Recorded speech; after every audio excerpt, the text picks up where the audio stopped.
Good morning, Catherine. Good morning, Robert, and good morning to everyone joining the call. Thank you for being here. Today's presentation is the digital worker and preparing our workforce for the digital age. And this is an initiative that BAYWORK has and is working on, and you'll learn all about it.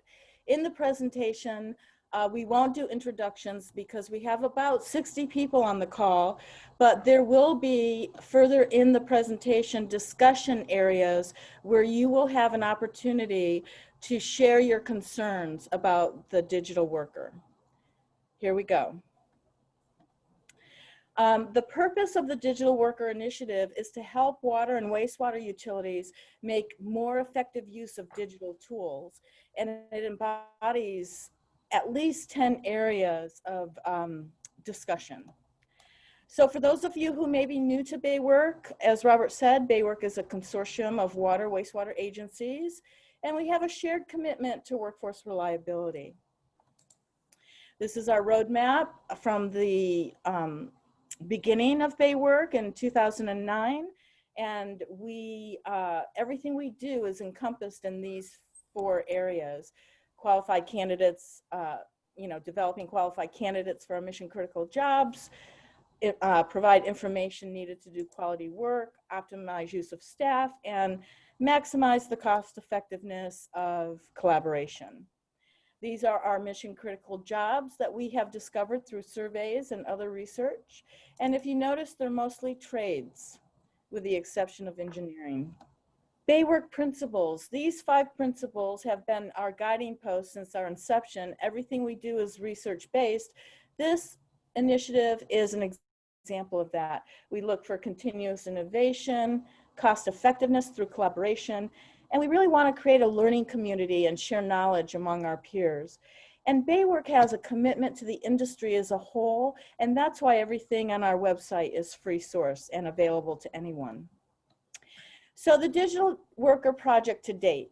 Back in 2019, we collected information via a survey on digital tools. After evaluating that survey, we scheduled workshops with 3 agencies: a large agency, a medium-sized agency, and a small agency, to dig deeper and get more information about what was going on at those agencies. In 2020, we conducted focus groups with those agencies. We facilitated a workshop at the Digital Worker at the Utility Management Conference. That was in February. And we had a kickoff meeting for our Digital Worker Advisory Group that is being led by Cheryl Davis. Key findings of the survey: strong IT support is needed. We need staff training to implement the solution. This is a big concern. Not only just initial training, but ongoing training. Change impacted other unrelated systems, and some agencies use a lot of these tools. Only a couple agencies reported using artificial intelligence and environmental monitoring networks. So this is the agenda from the Transformative Issues Symposium. And many people on the call today gave presentations there. This is the focus group meetings we had with signatories. We're at Ross Valley Sanitation District in these pictures, and they're showing us their tools on their cell phones. And we were just amazed with all the things that this small utility is doing. Very impressive. These are pictures from our workshop on the digital worker at the Utility Management Conference. It was a full-day workshop. We had multiple panels talking about different issues related to the digital worker. You could see the room was really pretty full. I think we had about 60 participants, and there was a buzz about the digital worker at the UMC. So what the UMC workshop participants recommended to us is to look at these areas for the digital initiative: how we select tools, how the culture and leadership and change management impacts what we do with the tools, the coordination with existing workflows and systems, HR support. We need HR support for that onboarding process and changing our job descriptions to incorporate these tools, and IT support was big. And not only do we need IT support, but IT support needs information from us too. Initial and ongoing staff training, preparing qualified candidates, and artificial intelligence. After we met with the advisory group, we still kept our first 8, but we added a couple of other areas, cybersecurity and other, for miscellaneous areas that don't fit neatly into these categories. So we are working with these 10 areas. So the timeline for the project, we kicked off the advisory group on October 13th. We had our video conference discussion, which was very powerful, on November 12th.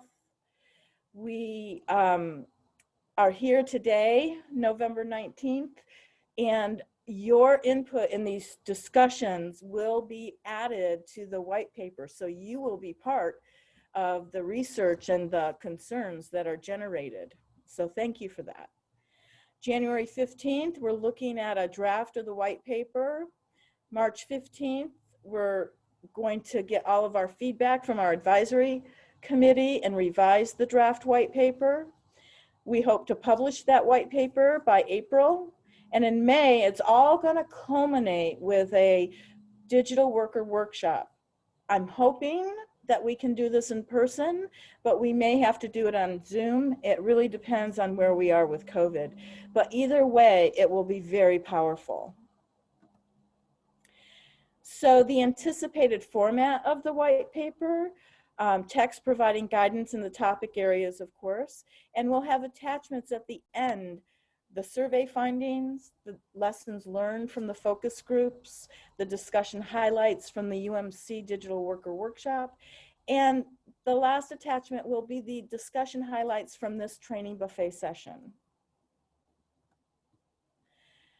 We anticipated distribution of the white paper will be posted on the BAYWORK website, and we will use this white paper to recommend future workshops, conferences,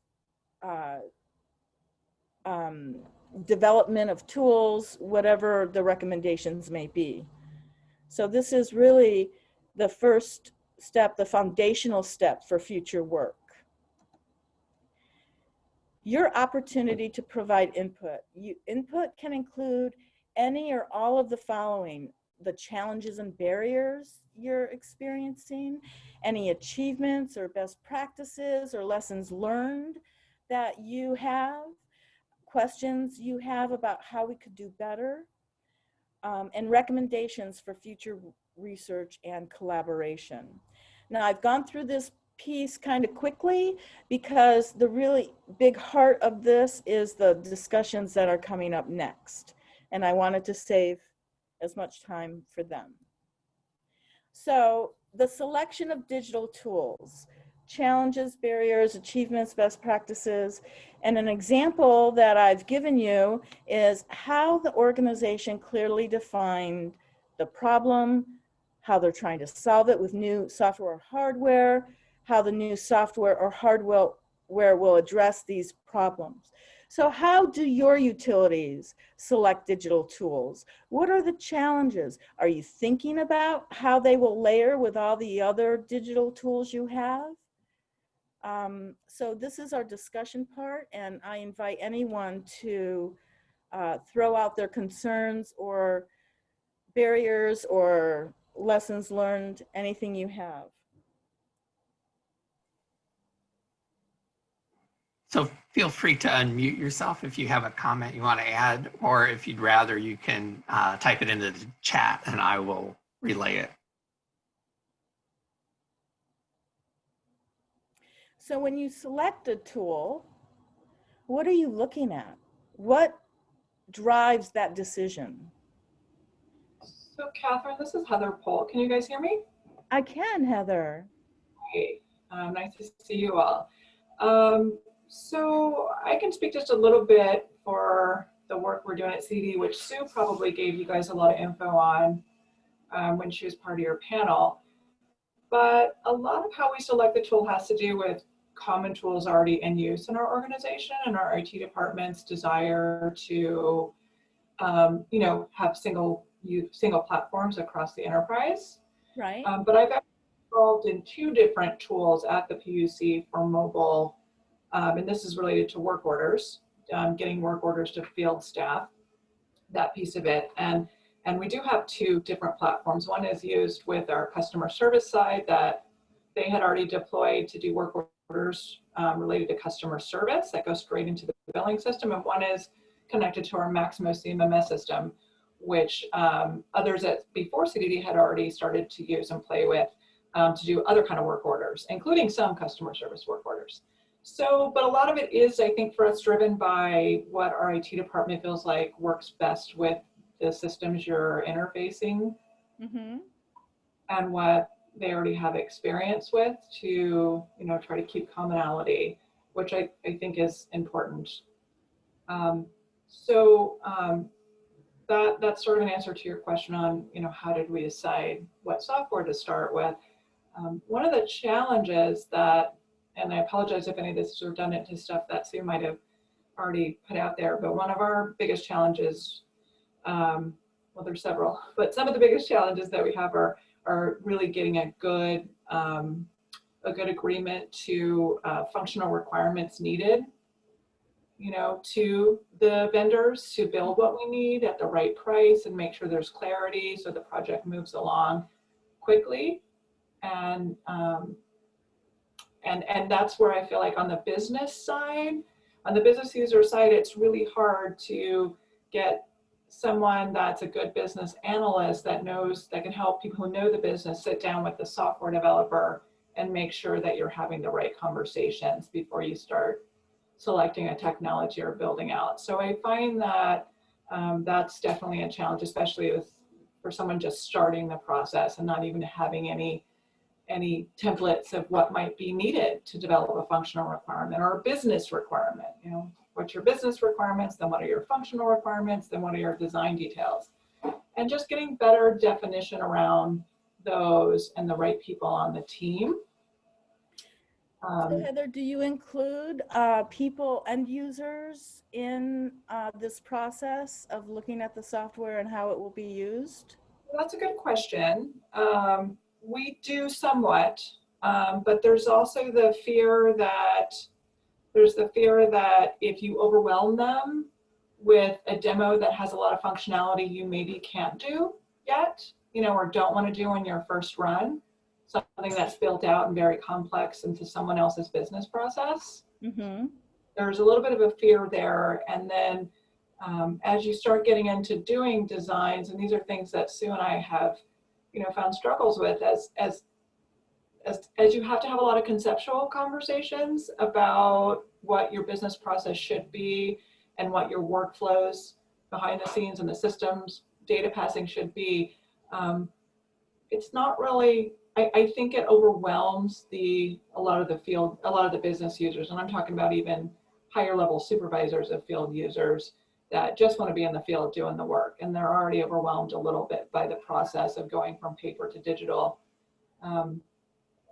It's really a lot of complexity to throw in front of them. So I feel like we've been trying to find the balance of how much do our planners and our engineers that schedule the work, and how much can we do first before we sit down and talk to them about a concept or show them something. So there's a lot of work that's done on our project by the core team so that when we do bring those field supervisors and users in, they're not overwhelmed, because we heard things like, you're making this way too complicated. But they have no, that's not their bread and butter. They don't understand the complexity of our systems, the way we want our GIS and our CMMS to work together, things of that nature. So we're trying to find that balance. Is that, Catherine? Yeah, thank you, Heather, for that. That's very good. Do you ever incorporate power user groups to help with, the rollout? So, I would say, I'm trying to think, because we haven't, we're still in development for the big Maxima project that I'm speaking with. The other digital software that I mentioned that's used for the customer service, they actually just rolled that out with our meter shop at CDD in the water department here. And Sue could probably answer that question better than I can. I think she's on, because I know that she was very heavily involved in the user testing on that one. Great. Thank you so much, Heather. Heather is from San Francisco Public Utilities, which is a fairly large utility. Are there any people on the call that are from a small or medium-sized utility that can talk to how they select their digital tools?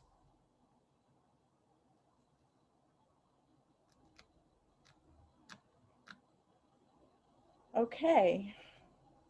Well, let's move on to the next discussion. Thank you, Heather. Corporate culture, leadership, and change management. At both the management and operational level, what is the organization's approach to innovation, learning, and accountability? Is there resistance to change, and how will this be addressed by the organization? As we roll out any tool, our culture always influences how successful or unsuccessful that is. Can anybody on the call speak to this in their organizations? What have you witnessed? What have you learned? Catherine, this is Michael. And for those of you who don't know me, I'm the BAYWORK manager and participated in the focus groups that Catherine mentioned. We had 3 of them. And I would say this was the single biggest takeaway for me of those 3 focus groups, was just the level of importance of this question of corporate culture and really acceptance of change. And we heard it at every size agency. And I would say it was probably the predominant barrier identified, and certainly worth a lot of consideration. Yes, that's true. And I find that the smaller agencies have greater flexibility in how they adapt to some of these changes. But that may not be true. I don't know.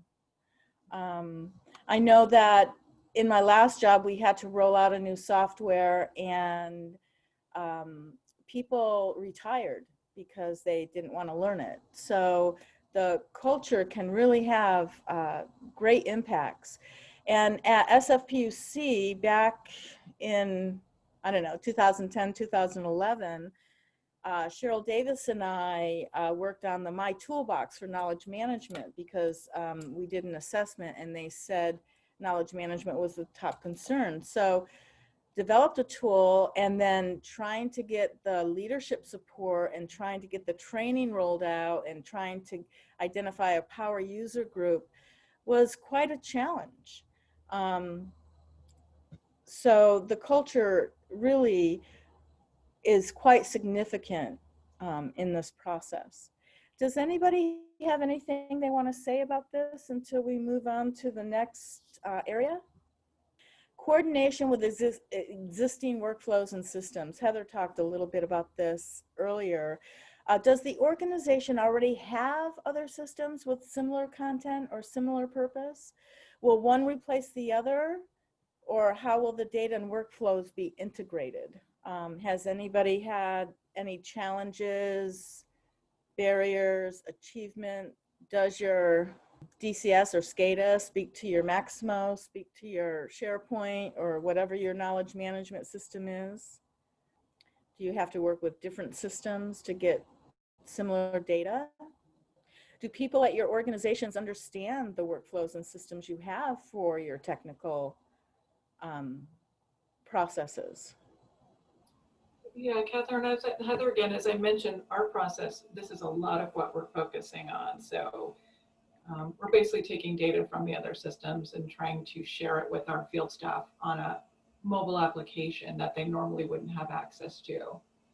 And also to interface our GIS and CMMS system together to communicate together and keep updated from one system to the other. So there's a bigger effort on a two-way interfacing that we don't have yet in place, but we built some interim tools. But this is one of the, I think the data integration and the workflows is, to me, some of the most heavy lifting you have of the whole process. The user interface, like developing the user-friendly UI, to me, that's the easy part. It's back-end stuff.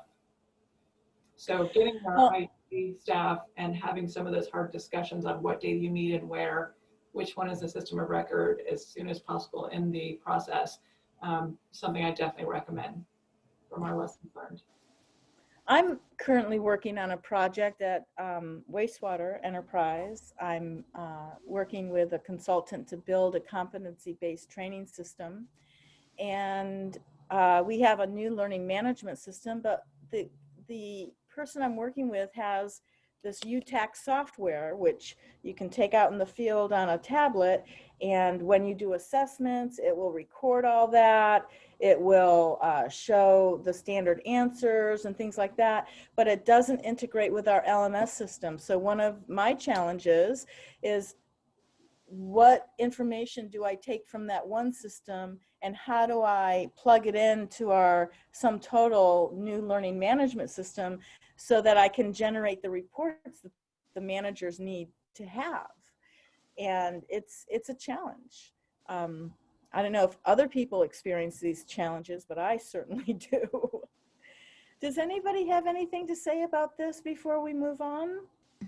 Hi, my name's Teresa. I work at a smaller wastewater plant in Union City, and I would say some of the challenges that we faced in terms of trying to integrate new systems and ERPs is the fact that in the past we've had a lot of custom-made programs, and trying to implement those custom-made programs into new systems is very challenging, very difficult, and the resistance to retrain the entire staff on something is something that we still struggle with on a daily basis. You know, right now we're going through a completely new billing system project where we're replacing one that was made custom tailored to what we needed, and trying to implement that right now has been such a nightmare for me.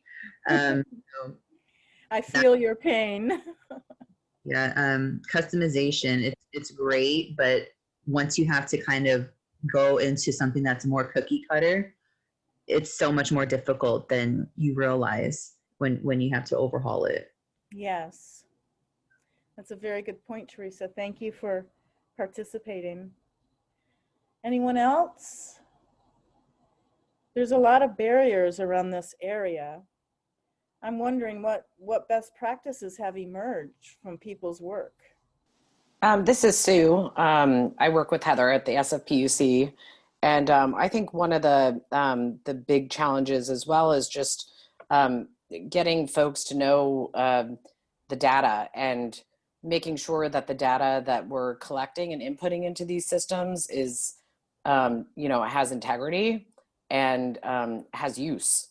That's one of the big challenges. Why do we need all these things? And what data fields are actually pertinent for reporting, for regulatory reasons? What information do folks need to know to do these mission critical jobs?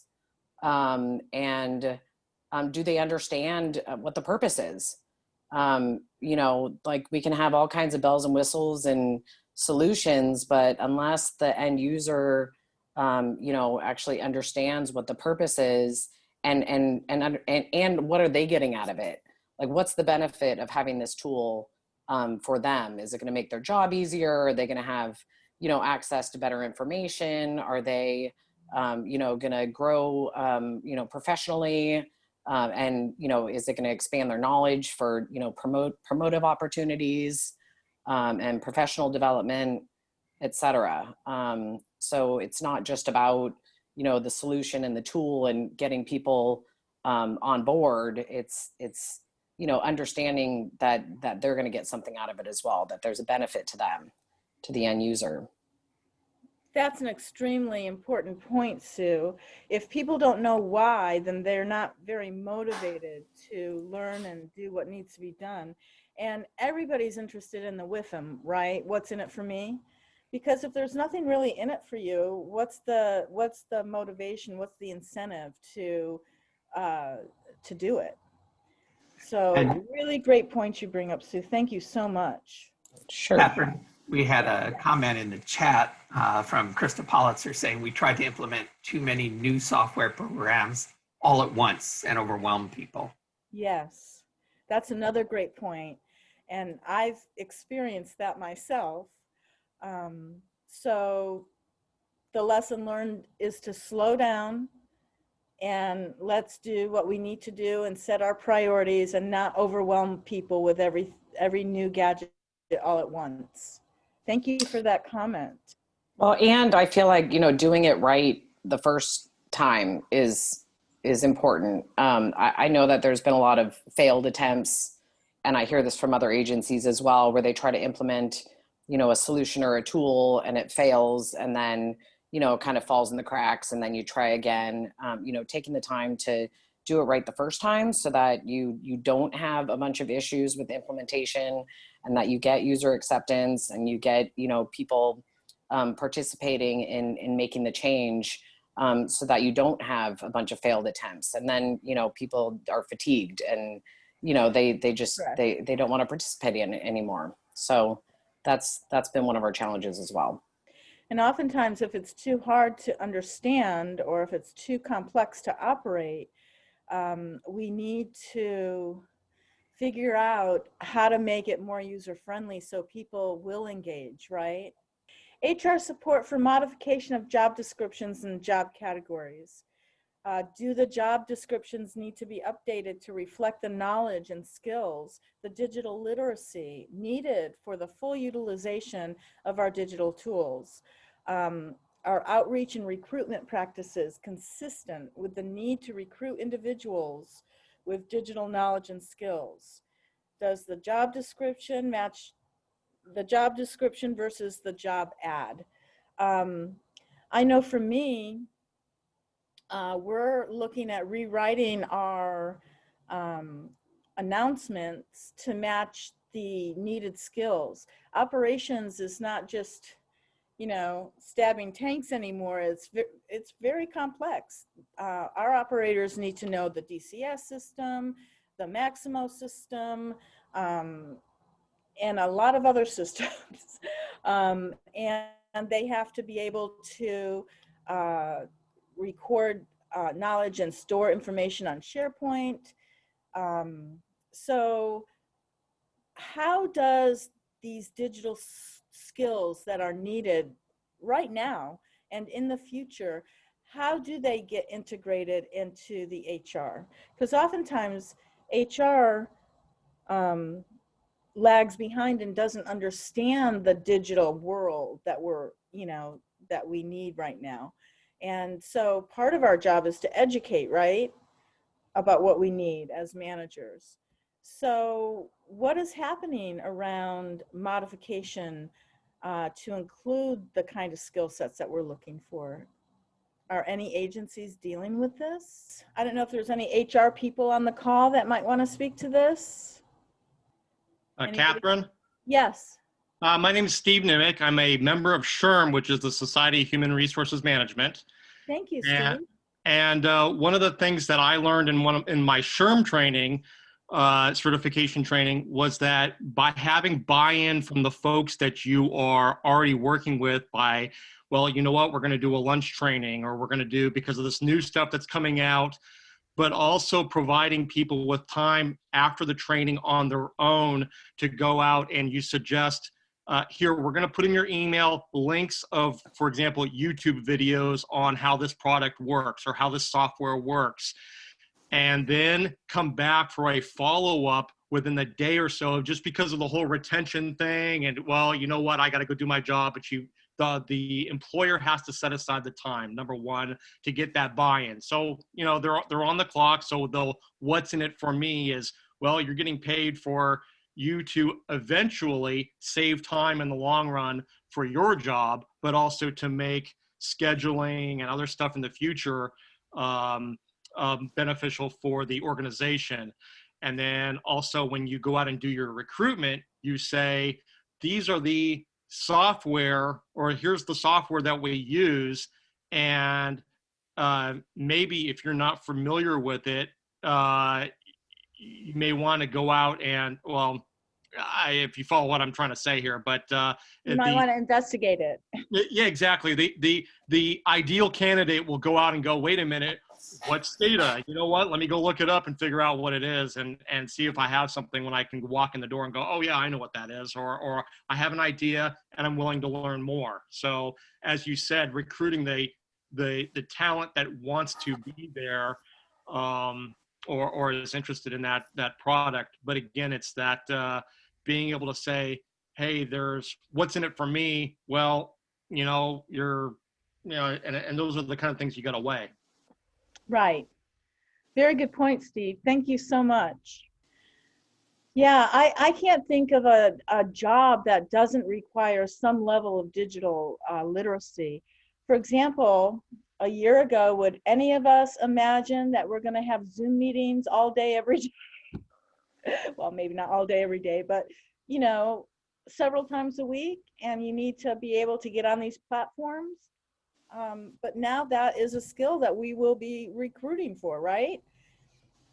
Okay, does anybody else have anything else to say about this area? I just want to thank everyone for their comments. It really helps a great deal. IT support. Does the organization have sufficient IT staff to support both new and existing digital tools? Do IT staff understand the purpose of digital tools and how they are used by the operational staff? So where does IT support come in? I know I've been counting on them a lot working from home, working on a ThinkPad from 2000. I've had my own set of challenges. Little. All I was going to say is that one of the things that we heard from IT people as we discussed this with them is, don't just think about what we need to provide you in the way of support, but you operations and engineers, you need to provide us with information so that we can support you. It's a two-way street. Exactly. But personally, thank God for IT support. Okay, we'll move on. Catherine, Heather, I would just add to that, if you will, that part of when you're going to undertake something so big, like what we're doing to try and get a 300-person workforce on mobility, or about 150 people, I guess, out of those 300 that use the mobile tool side of it, you really do have to beef up the IT department. So a lot of that is done through consultants because it's sort of a temporary process where you bring them on for implementation and then they maintain. Because, and the same thing when we were going to AMI as a the metering infrastructure program as a utility is, IT departments and utilities typically aren't set up just sitting around waiting for these kind of huge implementations. So there's a process where you spend a year or two in advance trying to budget if you're going to bring on permanent staff to support the new systems if they're not hosted, or getting money in place excuse me, for consultants that are experts in those technologies to partner with your IT department. It's really true, because if you don't have the right level of support, you risk the project failure, and that just reinforces the staff. Oh, it's the flavor of the month, and just let's hold on for a couple of months, it'll go away, right? Yeah. Okay, thank you. Next area, initial and ongoing staff training. What level of initial and ongoing training will be needed in order for operations and IT staff to fully utilize the tool under consideration? Will training be provided to staff on how to integrate the new tool with existing workflows and tools? This is one of the biggest areas of concern for me. I think that you know, like I went to a sum total training and the people were going so fast I couldn't really follow. And then I got back to my desk and I thought, now what do I do? There needs to be like training guides and help, right? So how do different utilities deal with their initial and ongoing staff training? And is there any way to check and make sure that the training was successful, that people actually understood it?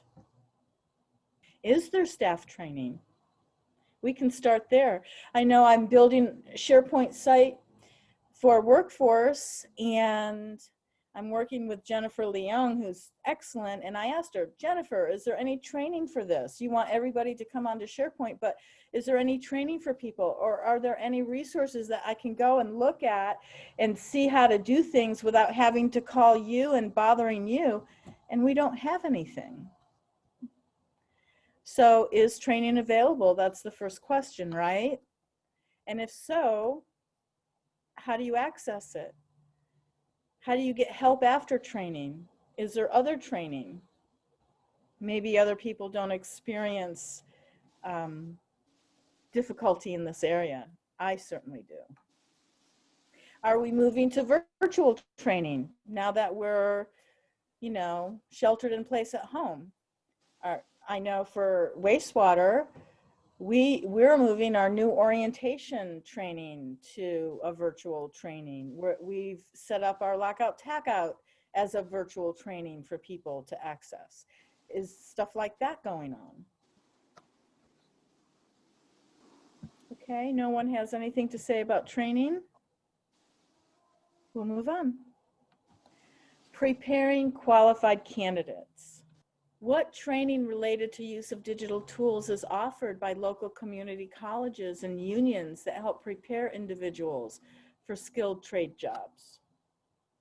How is the training identified that people may need and communicated? How do we communicate these kinds of trainings to help us get our staff up to speed? Do Yeah. they see a whiff in it for them? Yes, Michael. I was just going to say that I think one of the challenges is figuring out what the content of that training needs to be, because you can't train students, say in a water resources program, you can't train them on every type of platform software that they might encounter. So what are the fundamental skills that they need to have? And that really requires some thought and consultation between training centers, schools, and operations managers. That's a good point, Michael. Thank you. Well, let's keep thinking about. So Catherine, I have a just thought on that from our experience. Heather again. You know, we have a saying that we use sometimes, like, have you ever bought a package on Amazon? Yeah. Okay, then you can probably use our new our new form on the iPad, because it's really true. Like we've trained people that are at the end of their life, work life cycle, and at the very beginning, and it's different, definitely. I mean, I had a beta test last week with one of the younger field crews, and he was zipping through so fast before I could even get to the next steps. He intuitively knew what to click, and it took a little longer with the other person that was that was an older workforce on the closer to retirement, because he obviously, but he also was just very, I think he surprised me. I mean, people do know how to use their iPhones these days and get through a lot of this on their own. So I don't think it's as daunting as it maybe was even 2 or 3 years ago when we started to do this. One of the things, did you have more to say? As anything where we're taking a paper workflow process and turning it into an electronic process, Mm-hmm. I try to think about in training, I try to think about like comparing it to how they do things now. So today you take this form and you walk it around to get 3 signatures on it. Now you put it in this SharePoint workflow, and it will go to those people's inboxes, and you'll see an email saying they approved it. So I feel like it helps if you can relate the training to how they do something with the non-digital process, because hopefully when you designed it, you kept that in mind. Right. Point that out, it makes those things less overwhelming to them. They're like, oh yeah, that form. Okay. So instead of that form, we're now going to click this box. That's just some feedback that we've seen as useful. Well, that's And what I learned. That's great. to add to what Heather said, I think just the use of the word training is scary to people because it's really a process, right? And they go to all these different trainings, like they have to do health and safety trainings and forklift trainings and training, right? It's more getting them acquainted with a new process, but more informal and not necessarily a formalized training. I don't know that a lot of government agencies have a formalized training for, craft workers and continuing staff that are learning new skill sets. I think we depend a lot on the supervisor or manager to provide the hands-on training. And that's where in a lot of the talks that I've done, I've talked about, I'm a supervisor, I'm an IT person, I'm an HR person, I am a therapist, I'm right. As the supervisor, we take on all these different roles, and, yeah. And you really do have to be thinking in terms of, training somebody or teaching somebody who might learn differently than another person. You have this whole workforce, like a range of ages and, genders and, have different backgrounds and learn differently. And you kind of have to wear many hats and, take it upon yourself and with some resources, hopefully HR and IT and, consultant support, but try to learn how that person is going to learn best, right? What language you're going to use that is going to help them to understand, the end goal. And you have to be patient. Some people are going to pick up things super quick and other people might never pick it up. And, you're going to have a range of abilities that you're going to have to work with. And you also need to listen to what they're telling you and what they're not saying as well, right? Mm-hmm. Very good point, Sue. Okay, we'll move to the next area. Artificial intelligence. Do operations staff understand the factors that are being considered in artificial intelligence components of digital tools they are using? Are they using digital tools? This is a relatively new realm. I know that Ross Valley Sanitation District uses a lot of artificial intelligence, but I'm not aware of other agencies that may use this technology. Anybody on the line use this technology in their organizations? Okay.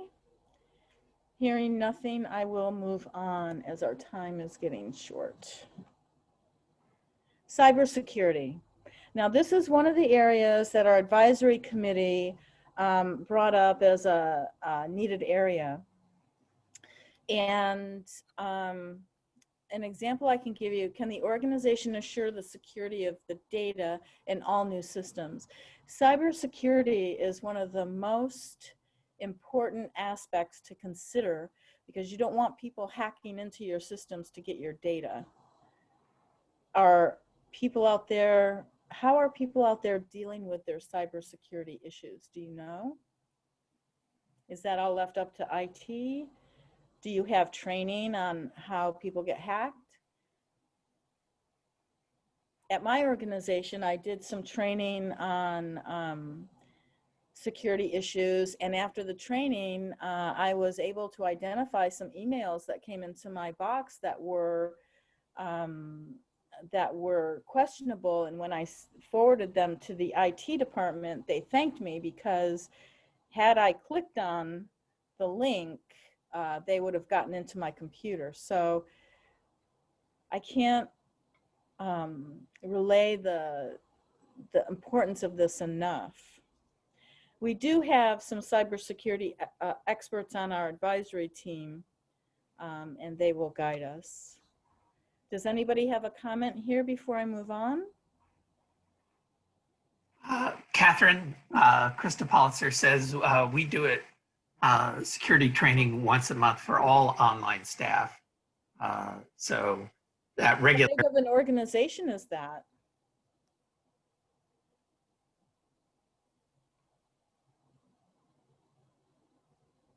Well, Krista hasn't responded, but Krista, if you want to unmute and just speak it, that's fine. She said SCVW. Oh, Santa Clara Valley Water? Water. Yeah. yeah. They go by Valley Water now. Yep. I think that's Sorry, it's Silicon Valley. Silicon Valley Clean Oh, Water. Silicon Yeah. Valley. Yeah. Gotcha. Oh, Silicon Yeah, Valley. we do security, IT security.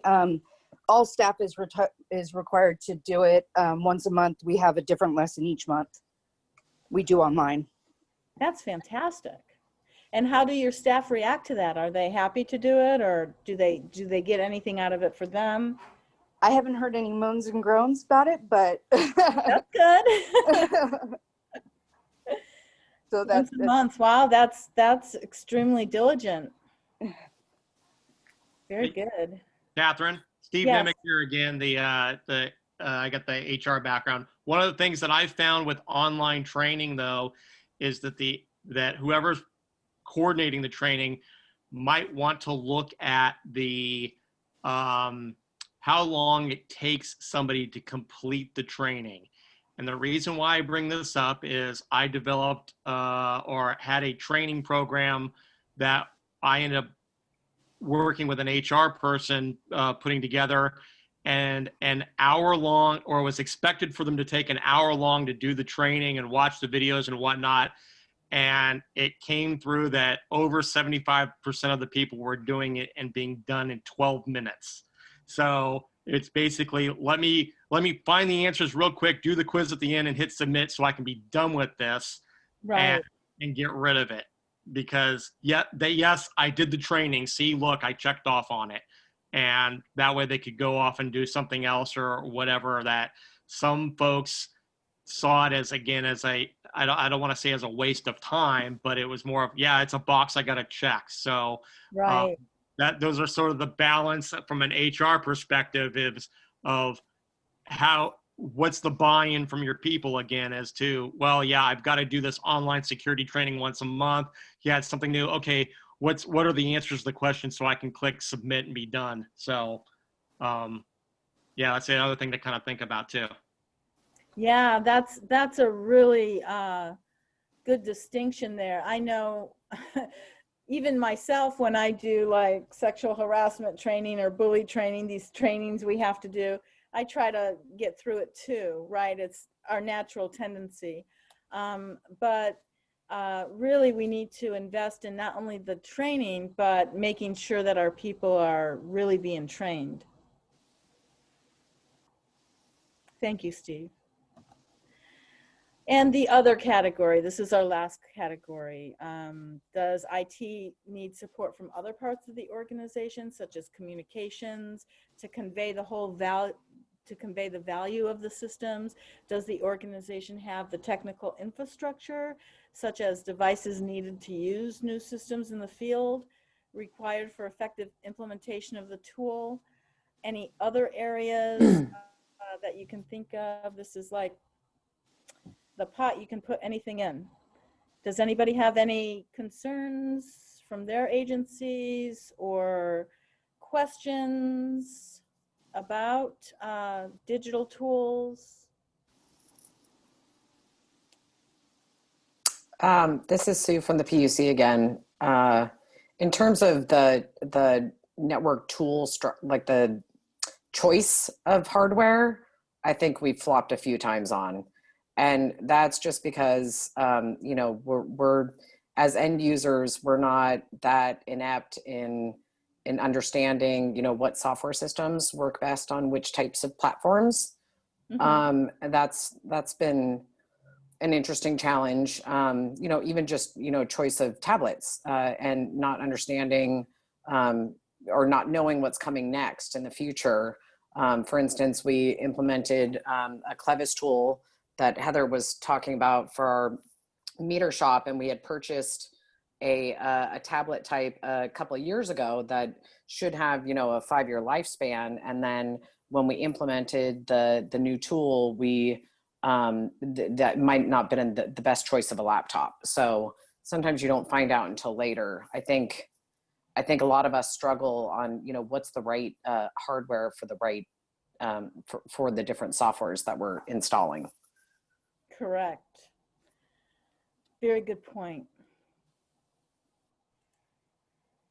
Does anyone have any advice for the rest of us?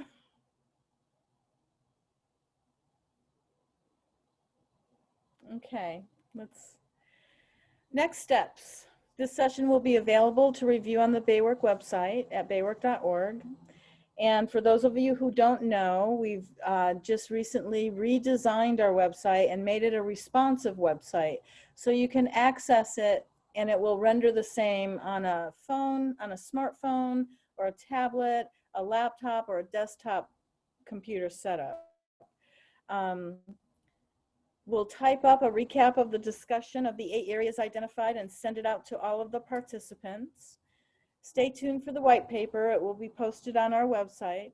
Is it okay if we use your names as part of this digital workshop in our white paper and acknowledge you as being part of the research? If not, just send me an email and I'll make sure your name is not listed. Mark your calendars for May 27th. It is going to be a fantastic event. We've got a lot of things planned, and whether it's Zoom or in person, it will be well worth attending. On our advisory committee, we have representatives from WEF, from AWWA, from the Research Foundation, and from CWEA, and general managers and operations superintendents from across the country. So many of those people may show up as well. It really is going to culminate in the research and point to future recommendations for how to continue this work. That's all I have. Do you have any questions? I went 3 minutes over. Well, thank you, Catherine, for providing all this great information and leading this great discussion. And we hope that everyone will have a great rest of your day. Thank you, Robert. Everybody.